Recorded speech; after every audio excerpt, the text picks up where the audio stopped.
you stop by for a little while to chat about that with us.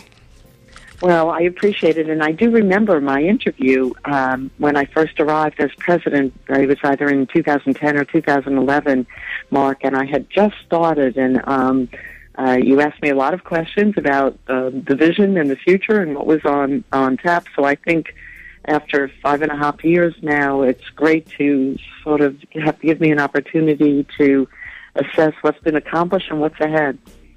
Well, I was saying earlier this morning and prior to you coming on air how being an alumni of William Paterson, I actually was here when it was William Paterson College and then obtained another degree when it was William Paterson University. So I'm always proud to tout my university. And so to have the opportunity to speak with the president, like I said, is an absolute honor. And I'm looking here on the website where you also appeared on WPTV on late night.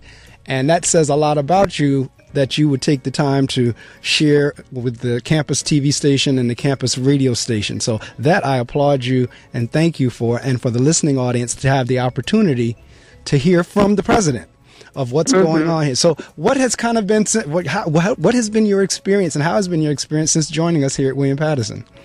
It's been a great experience. The university is growing so quickly and changing and developing new programs. It's a very exciting university.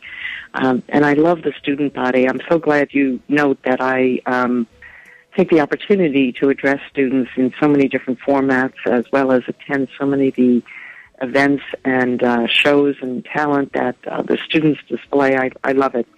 The university's done, I think, quite well. If I can go over a few things that I'm really proud of and then talk somewhat about what's on top for the future. But I think that a lot of students have commented, and we've done surveys to study the level of student engagement, and we're so glad that these independent, externally produced surveys show a real improvement in student self-perception of engagement at the university.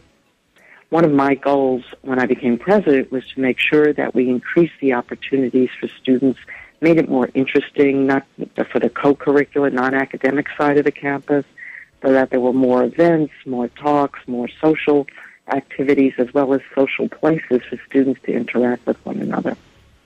And I can truly say you have done just that. I was sharing earlier, because I whet the appetite of the listening audience that you were coming on, and I was sharing how I've seen the progression over the years from the time I was a student here and then the 15 years that I've been on the air here, and how astute we are in terms of acquiring anything that seems to go out of business or leave the area, that we acquire that property or that building to turn it into an educational facility. I also shared with them how in our parking lots, how, we have the solar panels and everything that lights up and everything, how we're kind of at the forefront of a lot of things, and how in the Wayne, New Jersey area, it is just amazing how once as you're coming up Belmont Avenue or either Haledon Avenue or Pompton Road, you come into a whole different world. And sometimes, and I don't know, maybe I'm wrong, sometimes I say, we're one of the best kept secrets in the state, but maybe we're not. Talk a little bit about that. Well, I agree that we were one of the best kept secrets in the state, and one of my goals over the last 5 years has been to advertise the university, to not advertise in like billboards. We did billboards, but to really make people know the quality of education that occurs at William Paterson University, how big the university is, the fact that it's the third oldest university in the state, all of these things that carry our tradition and carry our future. So the first thing we did was to really actually redesign an advertising campaign and get the logo WP and willpower. We gave a lot of thought to that and what that meant about willpower, and I hear students using that term all the time, as well as faculty, really branding the university as a place where something interesting happens. So yes, we did the billboards on the highways and the bus signage, and took out ads, and you can see that in the growth of enrollments. I mean, we had something like a 60% increase in the number of applications to the university over the last few years. And I'm really proud of that. And our freshman class every year is about 1,400 students. We've got another 1,400 or 1,500 students transferring into the university. So we have a healthy student population that pulls mainly from northern New Jersey, because although we have a third of our undergraduate students living in the residence halls, two-thirds of them commute. So clearly parking was an issue. We can go on and on about parking, but we built the garage. It's eased the parking situation. Certainly during snowstorms, the resident hall students can put their cars in there and keep them safe and then get them out without having to dig your car out the next day. And then people, of course, are still buzzing about the opening of University Hall, which was our new academic building that we had the ribbon-cutting ceremony for on January 13th this year. That building is a major new classroom building for all students, but it's also the home of our nursing department, communication disorders department, and public health department, as well as putting in a small cafeteria, Einstein's Bagels, so that people can get a drink, a sandwich, a cup of coffee, a bagel, without having to crisscross the entire campus. And see, again, as you brought up those things, you're absolutely right. I've driven down the New Jersey Turnpike, and I've seen our signs far south. And certainly on our buses, New Jersey Transit, I've seen that as well on the side. Matter of fact, it's the orange colorings with the WP and so forth and so on. You're absolutely right. There is a visible presence.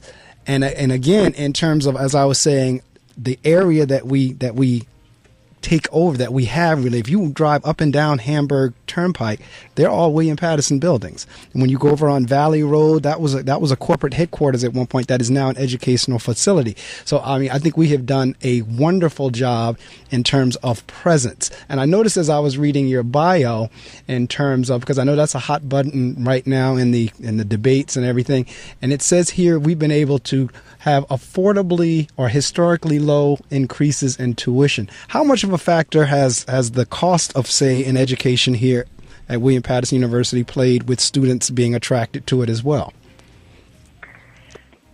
I think we made a determined effort to lower the increases per year on tuition and fees. Throughout the state, most public universities were doing a 4, 5, sometimes 6% increase in tuition fees every year. And that's just too much.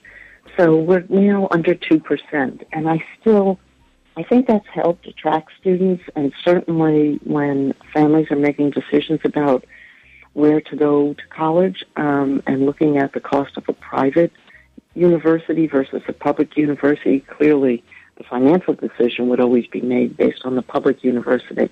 But it's not just about the cost, because I know today that it's still too expensive for a lot of students to go to college. So we're about $12,000 a year for tuition and fees, not for room and board. And that's about the average in the state for the public universities. Some are more expensive, some are slightly less expensive, but I know students struggle. So while we could try to control tuition, there's a couple of other things we wanted to do to help students. First, while I've been president, we lowered the number of credits to graduate from 128 to 120 years ago. And I don't know, Marc, when you were at college, whether you had 120 credit requirement to graduate or 128. Do you remember? It was 120. 120. It was 120 at that time. And then it crept up to 128. Mm-hmm. And now we've knocked it back down to 120. So that saves students a whole semester extra that they were going to college and thinking about why that happened. The faculty did the right thing. And so we got the credits back to what I think is more of the normal level at universities throughout the United States. Then the second thing we did was create more job opportunities for students on campus. And I want to keep doing that. We know that most students at William Paterson University have part-time jobs. And getting to the job, getting back from the job, getting to the job between classes puts a lot of stress on students, especially with traffic in New Jersey. And so giving opportunities for students to have part-time jobs while they're on campus, so you can go from class to job, right back to class and not lose any time commuting, seemed to be important. And we've significantly increased the number of part-time jobs, and we're going to continue to do that. And then third, we wanted to raise more money for scholarships. We give out about $11 million in scholarships every year. which is a healthy amount of scholarship money for a university our size. But what I'm most proud about is that the alum have started giving back. So from the alum alone, when I got to the university, we were distributing about $300,000 a year in scholarships. Now we're giving out over $1 million a year in scholarships. Wow. From alum and friends of the university. So let me publicly take this opportunity on the show to thank everyone who's contributed to the university, who's given to scholarships, who understands that students need help, and that they're working hard in class, they're working hard at jobs that pay. A lot of students are contributing to the support of their families or their families of their own. And the William Paterson University community understands and is helping those students get through college. Absolutely. I applaud you as well as everyone that you just named also. If you've just joined us, this is a special edition of the Reading Circle with Marc Medley, and my guest is the esteemed president of the university of which this studio sits, and that is none other than William Paterson University. And Dr. Waldron has graciously agreed to take her time this morning to share some of the things that's going on here at this wonderful university. It's interesting, Dr. Waldron, because when I was emailing and chatting with Philip and with Donna, they said, well, what time do you want Dr. Waldron to come on? I said, anytime she wants. This is a case of rank has its privileges or whatever. Like, what Saturday? Any Saturday she wants. We are open to it. So, again, I'm grateful to you and the folks listening out there. William Paterson, like I said, is a force. And we were just talking about tuition, because one of the questions I always come to mind in terms of tuition and everything. I go to many colleges and universities where I really do not see the facility improvements or improvements. And so you just kind of wonder, well, where is all that money going? But I tell you as a witness that as you ride through this area, as you come through this campus, at least you can say, you know, I can see where my money is going, because there's a student center down there that's second to none. She just told you about the ribbon cutting of another facility and building that's second to none. In other words, here at William Paterson University, it's not just about coming to college. We're making it an educational experience. Right. And, Marc, I think that students appreciate that. We're now renovating Hunzinger Wing. We're going to renovate Hunzinger Hall. Both of those buildings will be renovated and completed in 3 years from now. I think it's important to give students modern laboratories, comfortable space, give the faculty the appropriate labs for their research.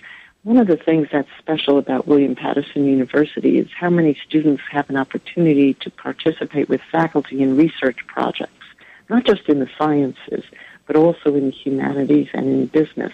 And almost 48% of William Paterson University students, before they graduate, will have had an opportunity to work with a faculty member on a research project or have an internship for credit directly related to their academic field of study.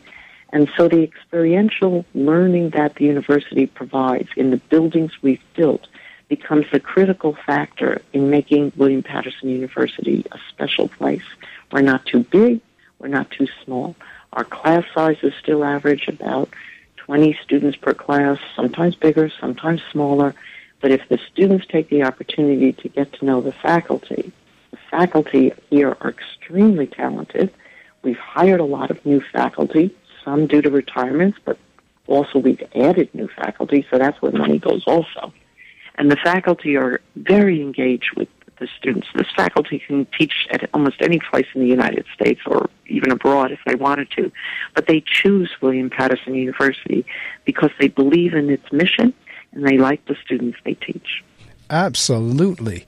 In terms of, I know I'm a principal in the public school system, and I know I, like you, did my first 15 years in the business arena. I did my first 15 years in marketing at AT&T and then transitioned into education. And at that time, or I still call that, for that matter, it's called alternate route. In other words, you weren't an education major, but you were able to come into education, take courses, and based on your skills, move along. Where I'm going with the question is, how has your experience in, say, a Citibank or in your other arenas helped you in terms of your decision-making as the president of a university? Well, it's interesting to have a business background and come into a university they function differently. Certainly my financial background and raising money and managing budgets and managing funding, that's natural, that skill set developed at Citibank translates to higher education. William Paterson University has an annual budget of almost $240 million. And that's almost $250 million to run the university every year. And most of that is salaries, of course, because we're a university. So financial skills is important. But I think also, when I was a banker, I traveled all over the world and met people from all over the world and had to interact with people and speak a lot. And I think that experience really opened me up to the diversity of the student and faculty that I meet at William Paterson University. And I also think that some of the managerial skills, juggling a lot of things at once, is really critical to being a good university president and understanding that I am the spokesperson for the university. So when I am out in front of groups of business people, educators, healthcare institutions, government officials, I don't speak for Kathleen Waldron. I speak for William Paterson University. And I'm very aware of representing the university and trying to distinguish it and make sure that in this very complicated state that we live in, that William Paterson University has its place. And I think we've been successful at that. I think you have as well. And again, I applaud you. And as we are heading into Women's History Month, and you being a woman and female as head of the university, how do you as a role model, because you're very interactive with the students, that I can tell, but in terms of our female students, of inspiring them that, you know what, you can get here. Do you ever have to have those opportunities, or do you get those opportunities to share with the females, ladies, let's go, we can do this, we do this? Yes, and I think there's a lot of opportunities that the faculty and the student development people provide for women students to understand and exert leadership and to know they can do it. And what I love, of course, is being invited by groups of students, which happens quite a bit, especially the women's groups, to come and speak to them about my own career and also just to sit and chat with them about how do you do this? How do you balance life and work? How do you balance family? How do you get ahead? And if you're going into a field that's traditionally a male field, how do you negotiate and what works and what doesn't? And I've always found, since I've worked mainly my whole professional career in environments that are primarily male dominated, I've always found just treating people nicely, but also using humor when you're unhappy about something, rather than going for a direct critique or a direct attack. Try humor. It really works. And most people will react kindly and then look at themselves if they've said something inappropriate or made a gender discriminatory remark. They're going to stop and check themselves. And if they don't, well, then go for the frontal attack. But don't ever let it slide. But I talk to students about that and urge them to think carefully about who your partner is going to be, because that matters so much in the kind of opportunities that are going to be available and the sharing of responsibilities later on that sometimes can hold people back. In terms of your doctorate in Latin American history, how much did that influence in terms of making the university even more diverse? Well, I think the university was diverse when I arrived in 2010, and now it's become even more diverse. And I think that reflects the demographics of northern New Jersey.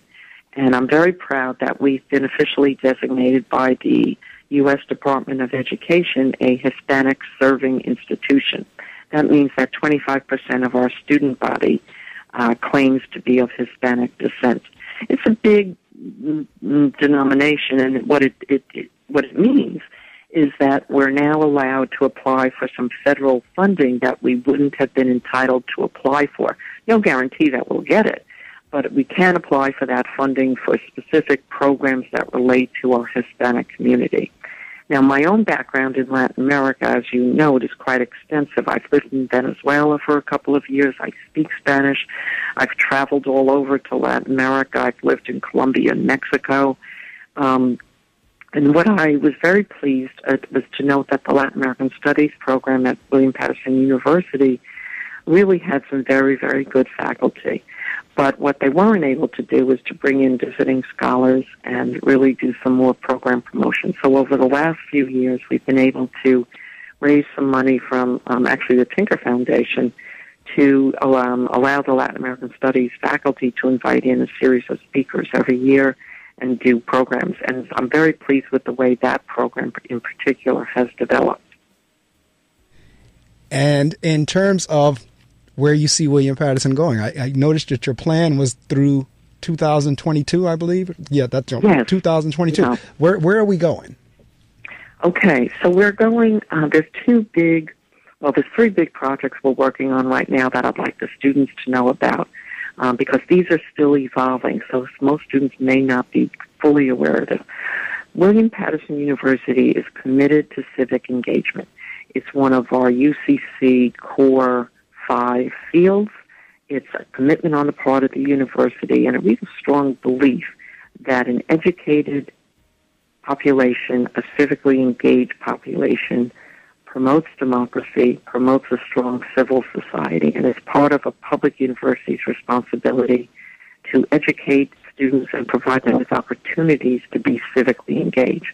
So over the next few years, what students are going to see is not only that there are more UCC 5 courses that are civically engaged, but the university is going to develop more co-curricular opportunities for students to be civically engaged. And I've asked Associate Provost Jonathan Lincoln and Associate Director of Student Development, Donna Spinitz-Mueller, to lead the charge on that and really take those activities, develop them, advertise them, make sure students know that there's lots of opportunities. The second thing is that I know, and I think we all know, that getting into a career, getting into a job that leads to a career is harder than it's ever been. Although the employment opportunities have improved, it's still a tough job market for students. So our Career Development Center now has a Pesci Family Mentoring Institute. A lot of students don't know about this, but you can go to the Pesci Family Mentoring Institute, be accepted as a student who's going to be part of the program. You have to compete for it. And that institute then matches you up with an executive or somebody in the profession that you aspire to, and they are going to mentor you. We have about 100 students already in this program. It's only been open a year, but over the next few years, I think the Career Development Office and the Pesci Family Mentoring Institute are going to be increasingly more important in helping students prepare for the transition from university to their next step.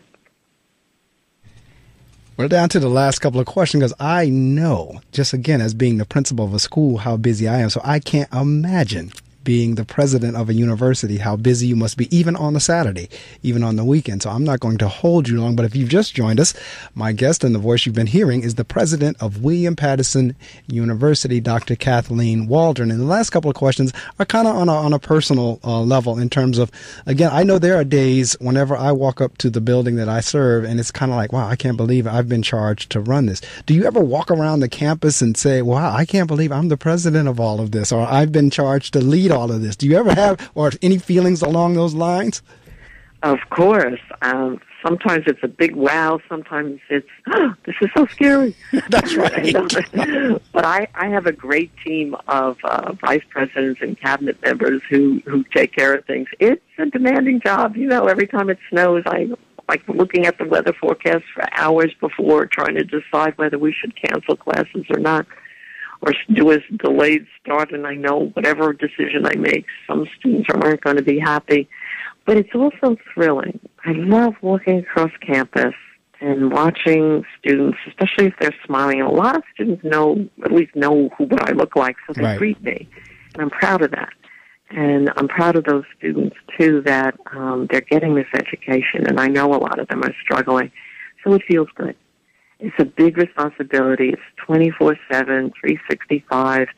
but it feels really good going to the Crew Center in May to watch commencement and looking at those happy students graduating, those proud families. There's no better feeling in the world. I could not agree with you more, because if there's ever an area to leave a legacy in, it's always in the legacy of education, because something that is said or done or what have you, it impacts the future. And as the students matriculate and they come through, somewhere along their path, they touched our path. And I always tell the teaching staff that I lead, teachers make every other profession possible. So educators and education, regardless of whether you're president or an astrophysicist or whatever, you had to have a teacher. You had to have some education along the way. So if there's ever a place to make a footprint, it is in education. So I know exactly what you mean in terms of being able to walk around the campus and say, I have a part in this. And then my last question is in terms of, I see the last line in your bio says your family roots are in the city of Paterson, New Jersey. The fact that you're leading the university that's like maybe less than a mile out of Paterson, do you feel like you've come full circle? I do, Marc. And when I accepted the position as president of William Paterson University, I had no idea my family's roots were from Paterson. We were from Brooklyn, New York. And it was just by chance that I found a marriage certificate in the papers of my father, who had recently died. And it was a marriage certificate from a church in Paterson. And I recognized the family name. So I did some genealogy and found out that my grandmother on my father's side was born in Paterson, and my great-great-grandmothers had come from Ireland, settled in Paterson, and they were mill workers. So yes, it's full circle, and I couldn't have been more surprised to know that. No one in my family knew that. And there is something ironic and wonderful about the American dream, that I can be president of William Paterson University, and in 1870, my relatives worked in a factory. Wow. Absolutely. Absolutely.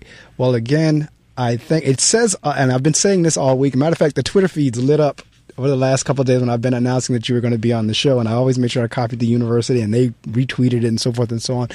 But I'm looking here on your bio page where, again, you're highlighting the fact that you were on WPTV's Late Night with James Nuzzo and Eric Darnt.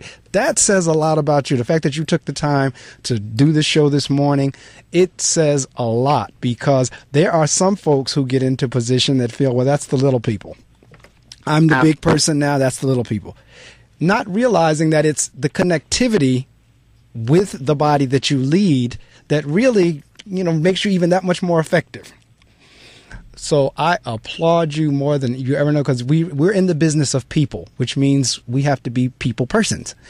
And the fact that, again, that you did the TV show with James and Eric, and the fact that you're doing the radio show with me this morning, I can't thank you enough.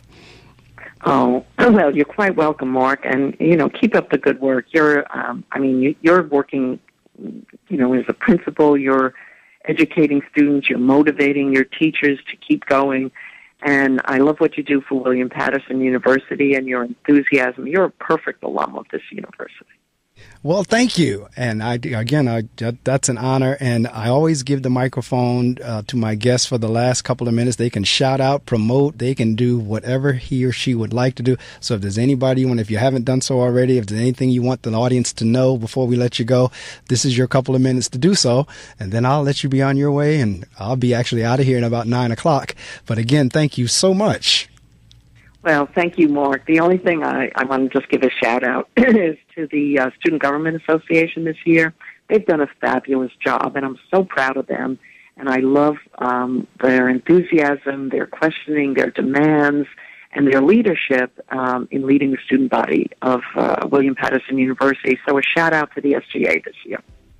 All right. Well, unless there's anything else you want to share, I have thoroughly enjoyed and been inspired over the last 30 minutes or so during our interview, and I wish nothing but the best for my alma mater. I'm still connected here because I'm actually in a cohort of a grant that I believe the Paterson School District received to work in the education program. They have a Leaders as Learners program Kevin Walsh and Michael Chiricello and David Ferrier and all of them, they've been working those grants, and I'm in a cohort of principals out of the Paterson district that meet up here regularly. So one way or the other, I'm always affiliated with William Paterson University.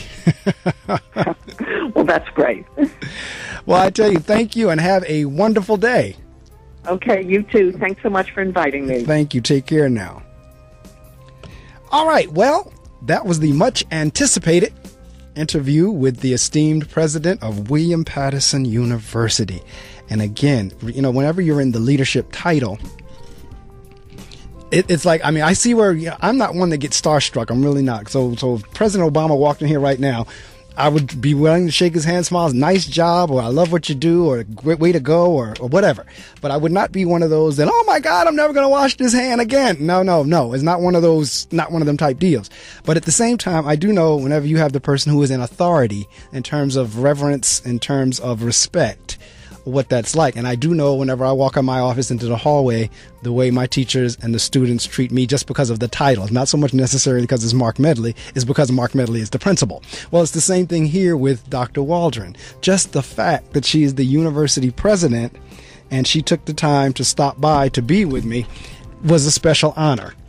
Hold on, let's see. That's probably Gloria. Hallelujah. Gloria, is that you? That's me. It is. Well, I'm going to ask you to hang on a second because I just finished up an interview, so you stay right there, and then we'll get on with what's going on in the gospel community. I just finished interviewing the president of William Paterson University, so I'm closing that out, and then we'll go ahead and let the folks know what's going on in the gospel community. So just hang out. Let me hear it. I want to hear what's going on up there. Well, she's finished. We just finished up. You had a good time. We finished up about 2 minutes ago, and I'm just closing that out. So hang on. So as I was saying, just the fact that the president of the university took time out of her extremely busy schedule, even on a weekend, because as she said, whenever you're in these type of positions, there is no such thing as off. You may be home, but you still have work to do. Like when I may be home, but I still have school work that I'm doing, whether it's checking an email, responding to an email. I might be working on an observation or an evaluation. And the teachers are the same way. They go home, they're working on lesson plans and so forth and so on, because everyone thinks educators really do have this cakewalk because we get all these so-called quote unquote holidays and we get our summers off.